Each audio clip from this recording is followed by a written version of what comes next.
उस लड़की ने बड़ी हिम्मत करके पेंसिल को अपने गले के अंदर डाल लिया। दर्द की वजह से उसका पूरा शरीर कांप रहा था, फिर भी उसने हार नहीं मानी और रुकी नहीं। कुछ ही पलों के बाद उसे घबराहट हुई और उसने उल्टी कर दी। यह देखकर परीक्षा ले रहा शिक्षक फौरन उसके पास दौड़ कर आया। उसने अपनी तबीयत खराब होने का बहाना बनाया और वहाँ से बाहर निकल गई। वह सीधे शौचालय की ओर गई और अपने जूते के अंदर छिपा कर रखा हुआ फोन बाहर निकाल लिया। तभी अचानक उसने प्रिंसिपल को अपनी तरफ आते हुए देखा तो वह वहीं ठिठक कर रुक गई।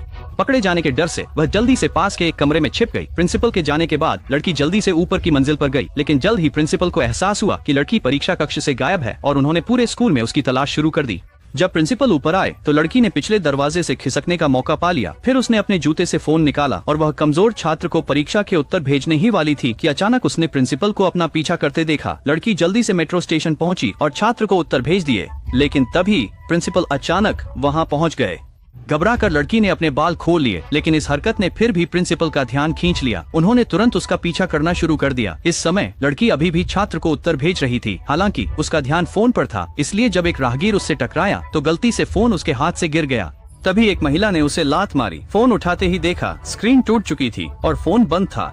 तभी लड़की ने प्रिंसिपल को अपने सामने देखा। पकड़े जाने से बचने के लिए वह भाग गई। चूंकि यह एक अंतर्राष्ट्रीय परीक्षा थी जिसमें अलग अलग क्षेत्रों में समय का अंतर था, इसलिए अन्य क्षेत्रों में परीक्षा शुरू होने में केवल आधा घंटा बचा था। जिन कमजोर छात्रों ने उत्तर खरीदे थे वे सभी पैसे वापस करने की मांग कर रहे थे, लेकिन तभी अचानक सबको एक संदेश मिला। पता चला कि लड़की का फोन फिर से काम करने लगा था और वह पागलों की तरह उन्हें उत्तर भेज रही थी।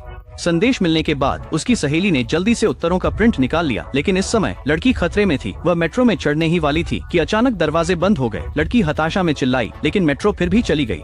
उसे जल्दी से भागना पड़ा, लेकिन तभी उसने प्रिंसिपल को फिर से अपना पीछा करते देखा। लड़की के पास उसी रास्ते पर वापस जाने और भागते हुए उत्तर भेजने के अलावा कोई विकल्प नहीं था, लेकिन जैसे जैसे समय बीतता गया तनाव के कारण उसकी याददाश्त धीरे धीरे धुंधली होने लगी। परीक्षा शुरू होने में केवल 7 मिनट बचे थे। लड़की उत्तर याद करने की पूरी कोशिश कर रही थी। जैसे ही प्रिंसिपल उसे पकड़ने वाले थे उसने हताशा में कुछ ब्रेड और दूध खा लिया। जब प्रिंसिपल आखिरकार लड़की के पास पहुंचे तो उसने तुरंत वह सब उगल दिया जो उसने खाया था। क्या वह प्रिंसिपल को धोखा देने और उत्तर भेजने में सफल हो पाएगी?